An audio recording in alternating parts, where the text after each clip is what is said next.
eBay certainly going to be a feature. This on the news that Elliott Management has taken a $1.4 billion stake in the e-commerce company. That's a little more than 4%. You're talking about a market value, at least before today, that was around $30 billion. It is going to be up.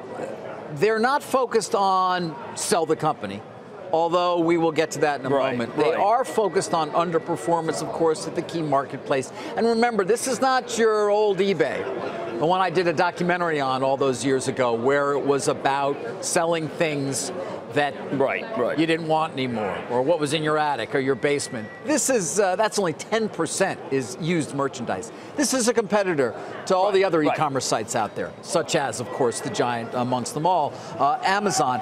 But what Elliott is focused on is not the core marketplace, other than what they say is the mis-execution there. They're focused on StubHub and the classifieds business. Classifieds, think Craigslist, not Craigslist, but others, particularly in Europe, where eBay's always had a strong business, in Germany, for example. So what they're saying is unlock value there by separating StubHub and the classifieds. What do they think they could get? Well, a lot. They point out that the classifieds business has about $1.1 billion in revenues at 50% operating margins. And so you could get anywhere from 8 to 12 billion bucks, they think, based on those operating margins and that a multiple to those revenues.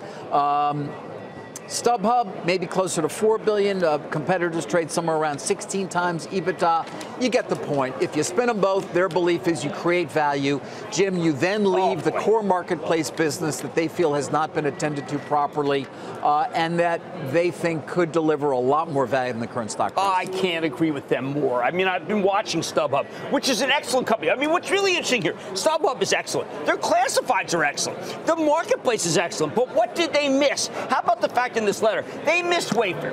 They really did. They missed Etsy. They could have owned this. They had such momentum. They spun off PayPal. Look at PayPal. This is an undermanaged asset. And I really agree with Elliott. I think that they should break it up. I think Live Nation would pay 12 to 14 billion to get that StubHub business. It would then give them a lock on things.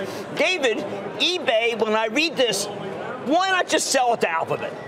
Well, listen, they don't say with any specificity whatsoever. And again, with Elliott, you know that they do push companies to potentially sell themselves and or do other things. Sometimes Elliott ends up being the potential buyer or with the group. Arconic being a perfect example where they were going to be willing to roll in, and Elliott's going to be licking its wounds on Arconic today, it would seem, given that decline in the stock price. But here they say the core marketplace is a strategically attractive asset, Jim. They go on to say eBay, they point out it's the second largest e-commerce retailer outside of China, along with Amazon. One of only two truly global players. It's the biggest in South Korea, Australia, Italy, second largest in the US, UK, Germany, and Canada, and benefits from this community. Originally, many of them were sellers of used goods. They drive a virtuous cycle, and that self-reinforcement, they say, is powerful and makes it a highly defensible platform. Yes. And this is the key. Impossible to replicate, to your point. Yes. So if they're right, and they do actually spin StubHub or do something to create value with StubHub in the classifieds, and you're left with this core marketplace, and they say you can't replicate it.